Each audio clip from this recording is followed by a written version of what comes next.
क़ाल नबी सल्लल्लाहु अलैहि वसल्लम अतानी जिब्रील अलैहिस्सलाम फ़क़ाल या मुहम्मद इश मा शि'त फ़इन्नका मय्यितुन वहबिब मन शि'त फ़इन्नका मुफ़ारिक़ुहु वअमल मा शि'त फ़इन्नका मज्ज़ियुम बिही वअलम अन्न शरफ़ल मुमिन क़ियामुहु बिल्लैलि वइज़्ज़ुहु इस्तिग़नाउहु अनिन नासि। रुआ मिन हदीस सहल इब्न सअद व जाबिर इब्न अब्दुल्लाह व अली इब्न अबी तालिब रज़ियल्लाहु अन्हु। ये हदीस सही हदीस है जिसको हाकिम ने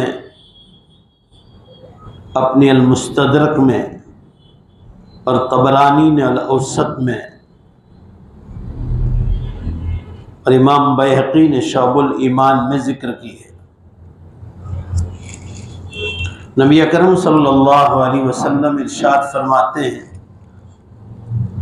ध्यान दीजिए, आज हमारी ये साल की पहली मजलिस शुरू हो रही है दरस हदीस। आप सल्लल्लाहु अलैहि वसल्लम फरमाते हैं कि हज़रत जिब्रील अलैहिस्सलाम जो अल्लाह के फरिश्ते मेरे पास आए और मुझसे कहा, ए मोहम्मद सल्लल्लाहु अलैहि वसल्लम, ज़िंदगी चाहे जैसे भी गुजार दो, आखिर मरना तो मरना ही है। या मोहम्मद इश मा शि'त फ़इन्नका मय्यितुन वहबिब मन शि'त, और जिसको चाहे अपना महबूब बना लो, फ़इन्नका मुफ़ारिक़ुहु, उस महबूब को छोड़कर दुनिया से जाना ही जाना है। क्या आप उस महबूब को छोड़ दोगे या वो महबूब आपको छोड़कर चला जाएगा। वअमल मा शि'त फ़इन्नका मज्ज़ियुम बिही, और अपनी चाहत के मुताबिक अमल करो, बिलाखिर उसका बदला तो मिलना ही मिलना है। अच्छे काम करो तो अच्छा बदला मिलेगा, बुरे काम करोगे तो बुरा बदला मिलेगा। और जान लो, यह हदीस का आगे का जुमला ध्यान से सुनना, जैसे वअलम अन्न शरफ़ल मुमिन क़ियामुहु बिल्लैल, फरमाया जान लो मोहम्मद सल्लल्लाहु अलैहि वसल्लम के मोमिन की इज्जत रात की तहज्जुद की नमाज है। मोमिन को इज्जत बख्शती है रात की तहज्जुद की नमाज। और दूसरी चीज में अल्लाह ने इज्जत रखी है कि लोगों से बेपरवाह हो जाए। लोगों से बेपरवाह होने का मतलब यह है कि लोगों के सामने कभी तकलीफ आ जाए, सवाल ना करें। दूसरी हदीस में इरशाद फरमाया, चप्पल की पट्टी भी टूट जाए तो अल्लाह से मांगो। एक और हदीस में आया कि घर में नमक का टुकड़ा भी ना हो तो अल्लाह से मांगो।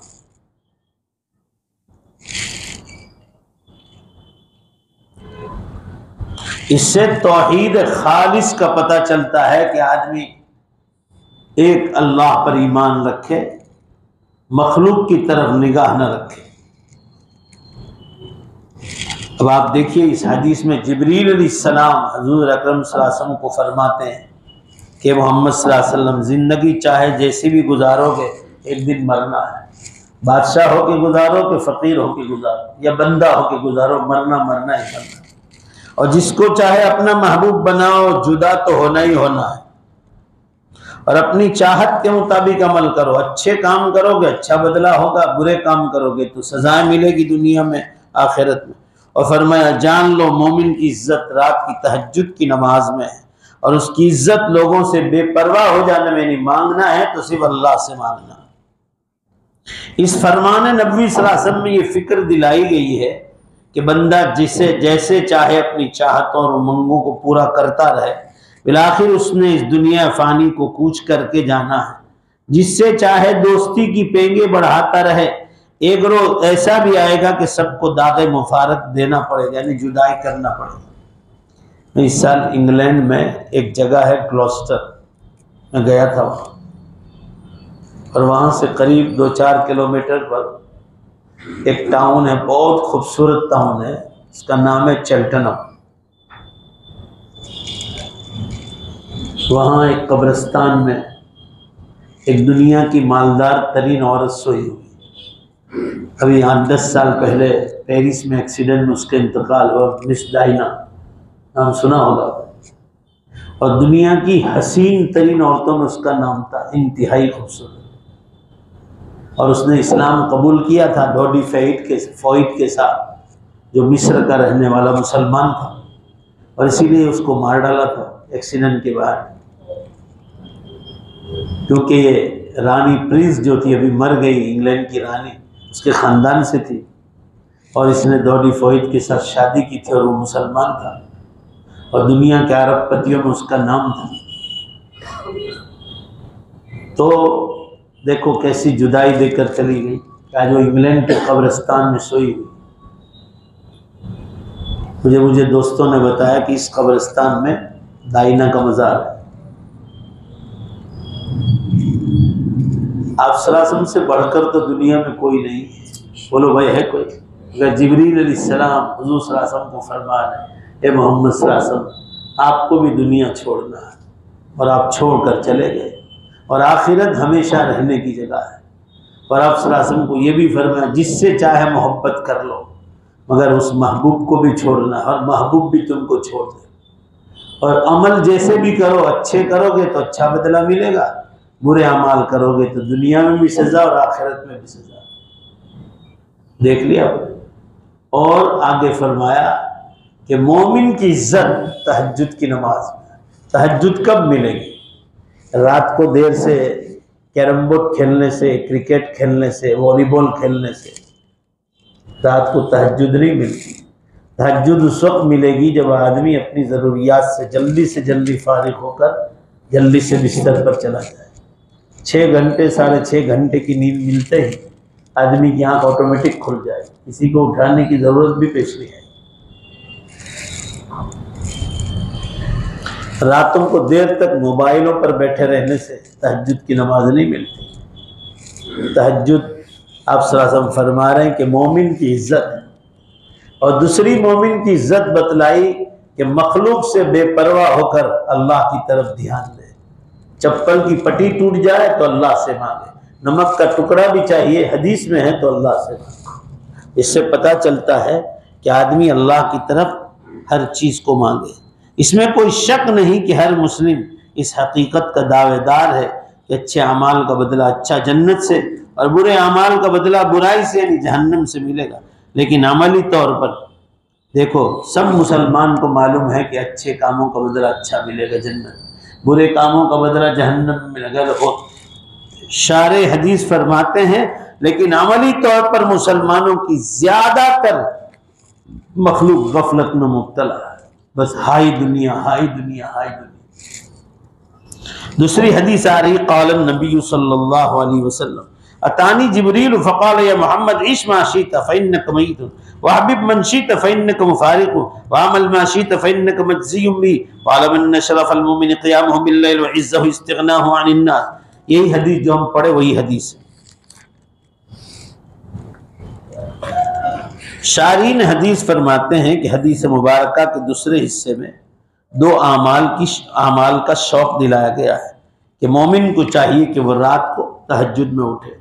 और इरशाद बारी ताला है, इन्नल मुत्तक़ीन फ़ी जन्नातिन व उयून, बेशक अल्लाह से डरने वाले बागीचों में और जन्नतों में और चश्मों में होंगे। कानू क़लीलन मिनल लैलि मा यहजऊन, कुरान का अंदाज तो देखो, और रात को बहुत कम सोते हैं। उनकी सिफात ये है उन मुसलमानों की कि वो रात को कम सोते हैं और तहज्जुद में खड़े हो जाते हैं। और बिल असहारी हुम यस्तग़फिरून, और सहरी के वक्त वो अल्लाह से अपने गुनाहों की माफ़ी मांगते हैं। इरशाद नबवी सल्लल्लाहु अलैहि वसल्लम में तिरमिज़ी की हदीस है, लोगों सलाम को आम करो, लोग भूखों को खाना खिलाओ, और जब लोग रात को सो रहे हो तो तहज्जुद की नमाज पढ़ो, सलामती के साथ तुम जन्नत में दाखिल हो जाओ। सैयदना अबू हुरैरा रज़ियल्लाहु अन्हु बयान करते हैं, रसूलुल्लाह सल्लल्लाहु अलैहि वसल्लम ने इरशाद फरमाया कि जब तक 1/3 रात बाकी रहती है, 1/3 यानी 1/3, तो अल्लाह ताला दुनिया या आसमान पर नाजिल होकर कहते हैं, है कोई जो मुझे पुकारे ताकि मैं उसकी दुआ कबूल करूं, है कोई मुझसे मांगे मैं उसको दे दूं, है कोई मुझसे बख्शिश मांगे ताकि मैं उसके गुनाहों को माफ कर दूं। यह हदीस बुखारी मुस्लिम दोनों में आई है। नीज ये शौक दिलाया गया है कि मोमिन की इज्जत और वक़ार, उसका एहतराम और इकराम इसी में है कि वो अल्लाह पर भरोसा रखे और लोगों के माल और दौलत पर निगाह न रखे। और अल्लाह ताला के यहाँ बंदे की इज्जत का राज ये है कि मुत्तकी और परहेजगार हो, वो माशरे में उसकी इज्जत और वक़ार हो, और उसी में है कि आदमी लालच और हिर्स जैसी कमीनी सिफात उसमें आने न पाए। जैसे मैंने 2 हदीस बताई, चप्पल की पट्टी और नमक का टुकड़ा। जोर से बोलो, किससे मांगना है? अल्लाह से मांगना। आगे का बाब आ रहा है गरीब कौन है। नबी हुरैरह रज़ियल्लाहु अन्हु रसूलुल्लाह सल्लल्लाहु अलैहि वसल्लम क़ाल तदरुना मल मुफ़लिस क़ालू अल मुफ़लिसु फ़ीना मन ला दिरहम लहु वला मता फ़क़ाल इन्नल मुफ़लिस मिन उम्मती याती यौमल क़ियामति बिसलातिन व सियामिन व ज़कातिन व याती क़द शतम हाज़ा व क़दफ़ हाज़ा व अकल माल हाज़ा व सफ़क दम हाज़ा व ज़रब हाज़ा फ़युता हाज़ा मिन हसनाती व हाज़ा मिन हसनाती फ़इन फ़नियत हसनातु क़ब्ल अन युक़दा मा अलैहि व ख़द मिन ख़तायाहुम फ़तुरिहत अलैहि थुम्मा तुरिह फ़िन्नार। इस हदीस को इमाम मुस्लिम रहमतुल्लाह अलैह ने सही मुस्लिम में, और तिरमिज़ी ने अपने जामे में, और इब्न हिब्बान ने अपनी सही में, और इमाम अहमद ने अपने मुस्नद में, और बैहक़ी ने शअबुल ईमान में जिक्र की है। सैयदना अबू हुरैरा रज़ियल्लाहु अन्हु फरमाते हैं, ध्यान से सुनिए, आप सल्लल्लाहु अलैहि वसल्लम ने फरमाया, मेरे सहाबा क्या तुम जानते हो गरीब आदमी कौन है? सहाबा ने फरमाया, गरीब वो शख्स है जिसके पास दिरहम और दिनार न हो और कोई सामान न हो। आप सल्लल्लाहु अलैहि वसल्लम ने फरमाया, नहीं, कहा ये नहीं, इसको फ़कीर नहीं कहते। फरमाया, बल्कि मेरी उम्मत में फ़कीर वो शख्स है जो क़यामत के दिन नमाज, रोज़े, ज़कात, हज वगैरह लेकर आएगा, और वो इस हाल में आएगा कि किसी को गाली दी होगी, किसी पर तोहमत लगाई होगी, किसी का माल खाया होगा, किसी का खून बहाया होगा, और किसी को मारा पीटा होगा। बस इन तमाम मज़लूमीन को, जिन्होंने मार खाई है और गालियाँ दी और तोहमतें उठाई, उसको उस नमाजी रोज़ेदार की नेकियां दे दी जाएंगी ताकि उन पर किए गए जुल्म की तलाफी हो जाए। लेकिन अगर उसकी नेकियां ख़त्म हो गई इससे पहले कि उसके ज़िम्मे दूसरों के हुकूक बाकी हो, तो उनके गुनाह लेकर उस पर डाल दिए जाएंगे, फिर उसे जहन्नम में फेंक दिया जाएगा। आदमी की अपनी नमाज, रोज़ा, ज़कात वगैरह ख़त्म हो जाएगी अगर किसी को गाली दी होगी, किसी का हक मारा होगा, किसी पर बहतान लगाया होगा, किसी का माल खाया होगा, किसी को कत्ल किया होगा। और अगर अपनी सारी नेकियां खत्म हो गई और अभी लोगों के हक बाकी है तो क्या किया जाएगा? तो फरमाया, सामने वाला जिसका हक बाकी है उसके गुनाह इसको दे दिए जाए और इसको जहन्नम की आग में डाला जाए। हदीस में आया, आप देखो सुन रहे, चाहे नमाज पढ़ता हो, चाहे रोजे रखता, चाहे ज़कात देता, मालूम हुआ कि ये लोग जो है अल्लाह के यहाँ सब खाली खप हो जाएंगे। दुनिया में नेकियां करते हैं मगर किसी को कत्ल करते हैं, किसी को मारपीट करते हैं, किसी पर तोहमत लगाते हैं, किसी पर झूठ बांधते हैं, किसी को गाली देते हैं। अल्लाह ताला इन गुनाहों से हमारी हिफाजत फरमाए। शारीन हदीस फरमाते हैं कि देखिए, हुकूकुल इबाद में की गई कमी, बंदों के हुकूक में जो कमी, हुकूकुल्लाह की अदायगी मिलने पर मिलने वाले अजर व सवाब को ले डूबे। यानी आपने अल्लाह के हुकूक अदा किए, नमाज किए, रोज़े किए, ज़कात किए, हज किए, सब कुछ किए, मगर लोगों का हक मारा है। जैसे मैंने अभी ऊपर बताया, गाली दी, मारा पीटा, ना कत्ल किया, तो फरमाया ये नेकियां उसको दे दी जाएगी सामने वाले, और हम खाली खप हो जाएंगे। इसीलिए मोमिन को चाहिए कि उसकी मखलूक के हुकूक अदा करने में किसी किस्म की सुस्ती और काहिली से काम न ले। बाज़ लोगों का ख्याल है कि बंदों के हुकूक की अदायगी ज़्यादा ज़रूरी है क्योंकि अल्लाह ताला तो अपने हुकूक भी माफ़ कर सकता है। ये सोच शरीयत से दूरी की बात है। अगर मामला अल्लाह ताला की बख्शिश का है तो बंदों के हक़ में किए गए गुनाहों को भी माफ़ करवा सकता है। इस हदीस से हुकूकुल इबाद की अहमियत का अंदाज़ा होता है। कुछ लोग इसलिए अल्लाह के हुकूक अदा नहीं करते कि अल्लाह के हुकूक तो अल्लाह माफ़ कर देंगे, मगर माफ़ करेंगे जब ना आपके पास कोई गारंटी है। जोर से बोलो भाई, है कोई गारंटी? वो माफ़ करने वाले, इसमें कोई शक नहीं। वो चाहे तो बंदों को भी राज़ी कर ले कि भाई आप भी माफ़ कर दो। इसलिए कुछ लोग बंदों के हुकूक अदा करते हैं, या किसी को मारते भी नहीं, गाली भी नहीं देते, तोहमत भी लगाते, मगर वो क्या करते हैं? नमाज नहीं पढ़ते, रोज़ा नहीं रखते, ज़कात नहीं देते, हज नहीं करते, और बहाना करते हैं कि अल्लाह ताला अपने हुकूक को माफ़ करने वाला है, तो माफ़ कराना हो तो बंदे के हुकूक भी माफ़ करवा सकता है। बोलो ना भाई, माफ़ करवा सकते हैं? तो कह रहे हैं कि ये शरीयत से, इस्लाम से दूरी की निशानी है। आदमी को जब नहीं करना हो तो ऐसे बहाने तलाश करता है।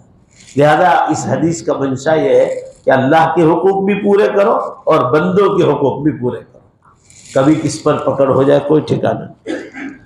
बहुत ज्यादा सवाल करना बर्बादी का सबब है।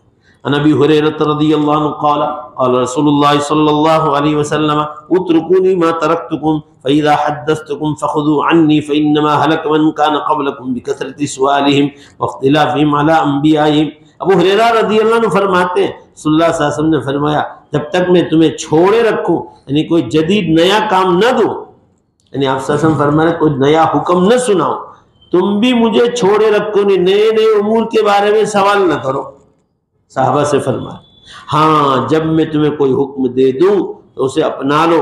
याद रखो कि तुमसे पहली वाली उम्मतें नबियों से ज्यादातर सवाल करने में और उनके साथ झगड़ा करने में हलाक व बर्बाद हो गए।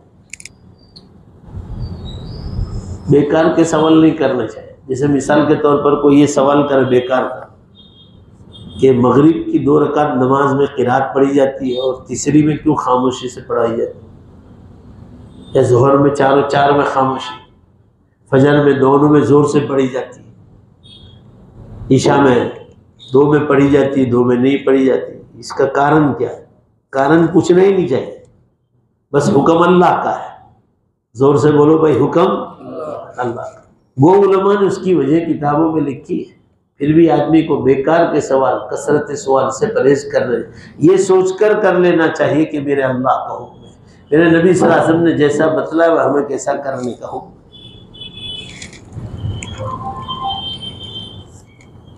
इरशाद बारी ताला है, या अय्युहल्लज़ीना आमनू ला तसलू नशिया इन तुब्द लकुम तसुकुम। ये कुरान की आयत को समझो जरा। ईमान वालो, ऐसे सवाल मत पूछो कि अगर तुम पर उसको जाहिर कर दिया जाए तो तुम्हें नापसंद हो। इसलिए हर बार सवाल अच्छा नहीं होता। हाँ, इल्म हासिल करने के लिए पूछो, आप नीयत अच्छी हो और इल्म हासिल करना मकसद हो तो कोई बुरी चीज़ नहीं। चलिए, मगर इस्लाम की मजाक उड़ाने के लिए ऐसे सवाल नहीं करने चाहिए। नबी अकरम सल्लल्लाहु अलैहि वसल्लम के ज़माने मुबारक में फजूल और बेकार किस्म के सवालात करना मना था।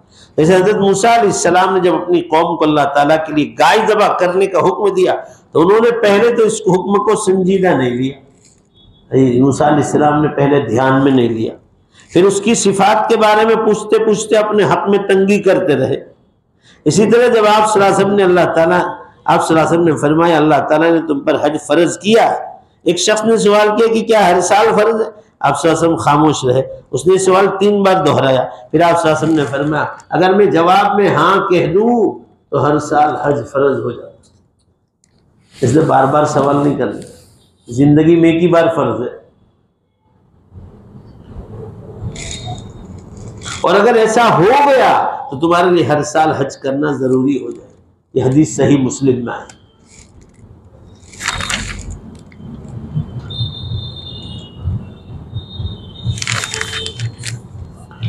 चूंकि हलाल और हराम का ताल्लुक सिर्फ आज आप सल्लल्लाहु अलैहि वसल्लम के दौर से था। अब हलाल और हराम की तायीन हो चुकी है, हलाल कौन सी चीज है, हराम कौन सी चीज है, बिल्कुल फिक्स हो गया है। किसी के सवाल करने या न करने से कोई फर्क नहीं पड़ता। लेकिन आप सल्लल्लाहु अलैहि वसल्लम की शरीयत के तमाम अहकाम पर अमल करना हम पर फर्ज है, जो हमने अपनी अपनी ताकत के मुताबिक अदा करना है। आजकल लोगों ने अपनी कम अकली और कज फहमी और नासमझी की वजह से जदीद तर्ज के सवालात उठाने शुरू कर दिए, नए तर्ज। मसलन कब्र के अजाब की कैफियत क्या है, लोग पूछते हैं कब्र के अजाब की हालत क्या हो, तो अल्लाह ताला ने किसी को बतलाया नहीं। तो इसीलिए तो हदीस में आया कि अगर तुमको कब्र वालों का अजाब बतला दे तो तुम मुर्दों को दफन करना छोड़ दो। अजाब है, ईमान होना चाहिए। कब्र की मिट्टी में मुर्दे का जिस्म गलकर सड़ जाता है तो फिर अजाब कैसे होता है? ऐसे बेकार के सवाल। सिर्फ 3 नमाजों में जहरी क़िरात करने की क्या हिकमत है? देखो अभी मैंने कहा फजर में, मगरिब में, ईशा में जोर से आवाज से क्यों क़िरात की जाती है, धीमे से क्यों नहीं की जाती? इस किस्म के सवालात भी बेकार, लायानी, जिसका कोई मतलब नहीं, और राह रास्त से दूर होने के मतलब है। हमें चाहिए कि अल्लाह ताला और रसूलुल्लाह सल्लल्लाहु अलैहि वसल्लम ने जो कुछ फरमा दिया वो हमारी अक्ल के मुताबिक हो या ना हो, उसे मिन मान तस्लीम करके, कबूल करके उस पर अमल करना चाहिए, या उसके मुताबिक एतकाद बनाना हमारा मनसबी फ़र्ज़ है, यानी उसके मुताबिक यकीन करना हमारा एक मुसलमान का फ़र्ज़ है। बस आज पहला दिन है, इसलिए 22-23 मिनट हुई मुखालिफत। इंशाअल्लाह आइंदा पीर से बाकायदा हमारा 35 मिनट का दर्स होगा। जो ऑनलाइन रहते हैं वो ऑनलाइन रहें, मर्द हजरात हैं वो मस्जिद में आएँ, आने की कोशिश करें, और माँ बहनें घरों पर सुने। जो हजरात हमारी मस्जिद से बाहर है, जैसे गुजरात से बाहर है, वो ऑनलाइन सुन सकते हैं, और दूसरों को शेयर करने की कोशिश करें।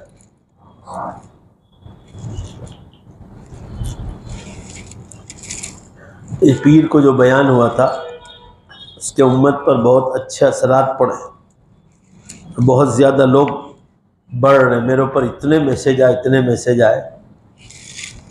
तो ये जो दीन की मजलिस हैं, तो हर मजलिस बेहतरीन ही होती है, अल्लाह की नेमत। इससे इंसान की रूह को खुराक मिलती है। दीन की मजलिसें नहीं होगी तो रूह मरी हुई पड़ी, जैसे कि आम मुसलमान आज उनकी रूहें मरी हुई पड़ी। बदन चाहे जिंदा है मगर रूह मरी पड़ी। रूह जिंदा होगी तो जीने का मज़ा आएगा। ज़ोर से बोलो भाई, किसका मज़ा आएगा? जीने का मज़ा आएगा, सुकून मिलेगा ज़िंदगी में। और नहीं होगा तो ज़िंदगी जीने का मज़ा ही नहीं आएगा। बड़े बड़े मालदार खुदकुशी और आत्महत्या करते हैं, क्यों करते? पैसा तो है मगर ज़िंदगी में सुकून नहीं। ऑस्ट्रेलिया के एक बहुत बड़े ताजिर का मैंने अखबारों में पढ़ा था, कोई सर पर कर्ज भी नहीं था। उसने एक दिन कहा कि ये ड्राइवर को कहा कि गाड़ी ऊपर पहाड़ पर ले जाए। वो समझा ले वो पहाड़ पर, और कहा कि अब मैं गाड़ी पहाड़ पर हूं, तू पीछे से धक्का मार। तो उसने कहा कि क्यों ऐसा कर? कहा वो मैंने चिट्ठी लिखी हुई है, लेटर, वो अंदर बाद में पढ़ लेना। तो मैं धक्का मार दूंगा मगर मुझे आप पहले पढ़ लेने दीजिए। तो उसने पढ़ लिया। कहा कि करोड़ों डॉलर हाँ होने के बावजूद आज तक मैं इन पैसों से जिंदगी का सुकून नहीं पा सका। ज़्यादा मैं अपने आप को ख़त्म करके ये बेचैनी ख़त्म करना चाहता। चुनांचे वो कहे उससे पहले उसने ब्रेक गाड़ी गियर में डाल दी और जो है चालू करके खुद ही कूद पड़ा। उसको मालूम था कि इसने लेटर पढ़ा है, ये मुझे मरने नहीं देगा। ये है देखो, पैसा होने के बावजूद, कर्ज नहीं है तो भी जिंदगी से आदमी जान खोता है। मगर ये क्यों है? दीन न होने की वजह से। दीन की वजह से रूह को खुराक मिलती। जोर से बोलो, किसको खुराक मिलती? रूह। नमाज पढ़ोगे, रोज़ा रखोगे, ज़कात दोगे, खैरात करोगे, हज करोगे, उम्रा करोगे, तिलावत करोगे, ज़िक्रुल्लाह करोगे, दीन की मजलिसों में बैठोगे, रोज़ाना की तालीम में बैठोगे, घरों की तालीम में पाबंदी से होती रहेगी, कुरान ज़िक्रुल्लाह होता रहेगा, दुरूद शरीफ और इस्तग़फ़ार होता रहेगा, और गुनाहों से बचते रहेंगे और हुकूकुल इबाद अदा करते रहे। ये रूह की खुराक। और रूह की खुराक मिलेगी, फिर बड़ी से बड़ी परेशानी आ जाए आदमी समझेगा कि कोई परेशानी, क्योंकि रूह जिंदा है। और रूह जिंदा है तो बदन कभी तकलीफ महसूस नहीं करेगा, मगर हमारी रूह मरी हुई है, लिहाजा बदन की तकलीफ रूह भी महसूस करेगी। इसलिए रूह को जिंदा करो। और रूह जिंदा होगी ऐसा समझो आप झाड़ के अंदर पानी डाल रहे, झाड़ में पानी पहुंचेगा तो फिर पत्तों पर और डालियों पर पानी मारने की जरूरत नहीं, झाड़ की जड़ में पानी जाएगा, ऑटोमेटिक जड़ जो है झाड़ जिंदा रहेगा, इसलिए कि जड़ में पानी जा रहा है। अल्लाह ताला हम सब के बैठने को कबूल फरमा, आमीन कहो ना जोर से। और हमें रूह को मजबूत करने की, जिंदा करने की अल्लाह तौफीक अता फरमाए। ये आप हजरात से दोबारा दरख्वास्त है कि अभी हमारा ये नया साल शुरू हो रहा है दरस हदीस का, एक एक आदमी 5-5, 10-10 आदमी को दावत। हम लोगों में दावत का मिजाज नहीं, ये मुसीबत है हमारी। दावत तो तबलीग में यही दिया जाता है कि उम्मत का दर्द रखो। कल मैंने आपको कहा था कि फजर की नमाज में मेरे घर से जितने भी आदमी आते हैं मैं खिटखिटा के निकलता हूँ कि भाई अजान हो गई। आपको ये नहीं कहते कि पूरे शहर में जाओ, आप अपने मोहल्ले से निकल रहे हो, नमाज में आवाज़ देते जाओ। जोहर में भी कोई मिल गया, भाई चलो नमाज करो, इतना ही बोलना और कुछ नहीं, ये दावत हो गई, आपको सवाब मिल जाएगा। तो हम अगर 5-10 आदमी को दावत देंगे तो इंशाअल्लाह अज़ीज़ लोग बाहर भी फ़ायदा उठाएंगे और मस्जिद में बैठकर भी जो है रूह को ज़िंदा की जाए। करोगे ना इंशाअल्लाह? कौन कौन दावत देगा बोलो? इंशाअल्लाह सब मिलकर दावत देकर लेकर आओ कि भाई चलो पर आधा घंटा बयान हो। अल्लाह तौफीक अता फरमाए। दुरूद शरीफ पर मौलाना कलीम साहब जो रांदेर के रमज़ान में इंतकाल हुआ, उनके लिए भी खुसूसी दुआ फरमा। और भी बहुत लोग, मेरे एक मामूज़ाद भाई थे अफ्रीका में, मैंने दीन दुनिया ब्रॉडकास्ट में रखा। मौलाना आसाद साहब 63 साल की उम्र थी। रमज़ान मुबारक में माशाअल्लाह क्या कहना, मौत इसको कहते हैं। रमज़ान मुबारक में रोज़े की हालत में इमामत करा रहे थे और असर की नमाज के आखिरी सज्जे में रूह निकल गई। 45 साल अल्लाह के दीन की खिदमत की अफ्रीका, 45 साल। तो ये चीज़ है, आदमी हदीस में है आमालुकुम अम्मालुकुम इन्नमल आमालु बिल खवातीम, तुम्हारा खात्मा उसी पर होगा जैसा तुमने नेक अमाल किए। अल्लाह हमें भी ऐसी मौत अता फरमाए। दुरूद शरीफ पढ़ लो। बिस्मिल्लाहिर्रहमानिर्रहीम अल्हम्दुलिल्लाहि रब्बिल आलमीन। इंग्लैंड से एक भाई का फ़ोन आया था, मेरी जवान बेटी बीमार है। हमारे हाजी अब्दुल गफूर भाई वो मुझे लंदन एयरपोर्ट पर छोड़ने भी आए, तो उन्होंने ख़ास तौर से कहा है कि मेरी बेटी के लिए दुआ की जाए। दुरूद शरीफ पढ़ लो। बिस्मिल्लाहिर्रहमानिर्रहीम अल्हम्दुलिल्लाहि रब्बिल आलमीन वल आक़िबतुल मुत्तक़ीन वस्सलातु वस्सलामु अला खैरि खल्क़ि मुहम्मदिन व आलिहि व अस्हाबिहि अजमईन। रब्बना आतिना फिद दुनिया हसना व फिल आखिरति हसना व क़िना अज़ाबन नार। ऐ अल्लाह हम सब के गुनाहों की बख्शिश फरमा, छोटे बड़े तमाम गुनाहों को माफ़ फरमा। आप माफ़ करने वाले हैं, आप रहीम हैं, आप करीम हैं, आप गफूर रहीम हैं। ए अल्लाह पूरी तरह हमारे गुनाहों को, उम्मत के गुनाहों को माफ़ फरमा। हमें लंबी उम्र अता फरमा, नेक अमाल के साथ, तंदुरुस्ती के साथ, गुनाहों से बचाते हुए, कि दीन का काम कराते हुए। और मौला जब दुनिया से जाने का वक्त आ जाए, हम सब का खातिमा ईमान पर फरमा। ईमान पर मौत की भीख मांगते हैं, सबको ईमान पर, पूरी उम्मत को मौत अता फरमा। ए अल्लाह पूरी उम्मत की रूह मरी हुई पड़ी है, जिन जिन की मरी पड़ी है उन्हें रूह जिंदा करके आखिरत की तैयारी की तौफीक अता फरमा। ए अल्लाह जड़ में पानी डालने की तौफीक अता फरमा। ए अल्लाह सारी दुनिया के मुसलमान रमज़ान में मस्जिदों में थे, वो मस्जिद से बाहर हो गए, उम्मत को मस्जिदों की तरफ आने की तौफीक अता फरमा। ए अल्लाह हमारे रांदेर के उस्ताद हदीस जामिया अशरफिया के हज़रत मौलाना कलीम साहब जो महाराष्ट्र के थे, रमज़ान में उनका विसाल हुआ। ए अल्लाह उनकी पूरी ज़िंदगी की नेकियां कबूल फरमा, उनके सय्यात को माफ़ फरमा। ए अल्लाह उनकी ज़िंदगी भर की दीनी खिदमात को कबूल फरमा। ए अल्लाह और अल्लाह उन्हें जन्नत में आला मुकाम अता फरमा, उनके बरज़ख को आसान फरमा। हमारे मामूज़ाद भाई मौलाना आसाद साहब मांजरा जो अफ्रीका में इंतकाल कर गए, ए अल्लाह सीधा मौलाना राबे हसनी साहब नदवा लखनऊ में इंतकाल फरमाना। अल्लाह इन सब के दर्जात को बुलंद फरमा, इन्हें जन्नत में आला मकाम अता फरमा, इनके घर वालों को सब्र जमील अता फरमा। ए अल्लाह हमारे अब्दुल गफूर भाई जो लंदन में रहते हैं, उनकी बेटी बीमार है, अल्लाह उसको मुकम्मल शिफा अता फरमा, जल्द से जल्द शिफा अता फरमा कर उस जवान बेटी की तकदीर भी बुलंद फरमा, उनकी तमाम औलादों की तकदीर बुलंद फरमा। अल्लाह जिनकी भी औलादों की शादियाँ बाकी है, गैब से उसकी नुसरत और मदद फरमा, इनकी तकदीरें बुलंद फरमा।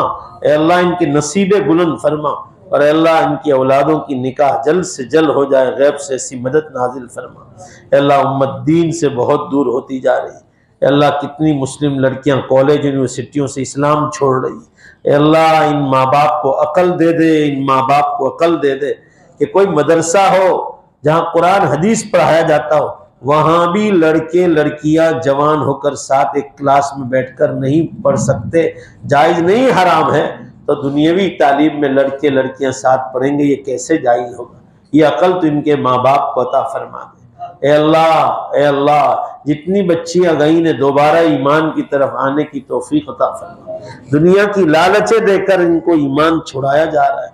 कितनी बच्चियों को मारपीट करते हैं गैर मुस्लिम लोग, यहाँ तक कि एक बच्चा पैदा होने के बाद उसको निकाल कर फेंक देते हैं, कभी कभी उसको कत्ल कर डालते हैं। ए अल्लाह ए अल्लाह ए अल्लाह जो बेटियां और बहनें ईमान से खाली हो गई, दोबारा इन्हें ईमान की तरफ आने की तौफीक अता फरमा। ए अल्लाह, जितने भी लोग इर्तिदाद की तरफ जा रहे हैं, मुर्तद हो रहे हैं, इन्हें दोबारा कलमे की तरफ आने की तौफीक अता फरमा। अल्लाह, ये इसलिए है कि घरों में दीनी तालीम नहीं। ए अल्लाह, लोग दुनियावी तालीम तो देते हैं मगर दीनी तालीम नहीं देते, ये उसका अजाब है जो कौमों पर आपने डाला है, और उम्मत अभी भी संभल नहीं रही। ए अल्लाह, उम्मत को सही समझ अता फरमा, हमारी इस मजलिस को कबूल फरमा, और अल्लाह पूरी दुनिया में जहाँ जहाँ दीन की मजलिसें हो रही सबको कबूल फरमा। ए अल्लाह, आखिरत की तैयारी की तौफीक अता फरमा। ए अल्लाह, जितने भी लोग बीमार हैं सबको शिफा अता फरमा, परेशान हालों की परेशानियों को दूर फरमा, जिनको औलाद नहीं उन्हें नेक साले तंदुरुस्त खूबसूरत औलाद अता फरमा, लोगों की तिजारतों में बरकतें नाजिल फरमा, हमारी दुआओं को अपने फजलो करम से कबूल फरमा, बिरहमतिक या अरहम अर्राहिमीन।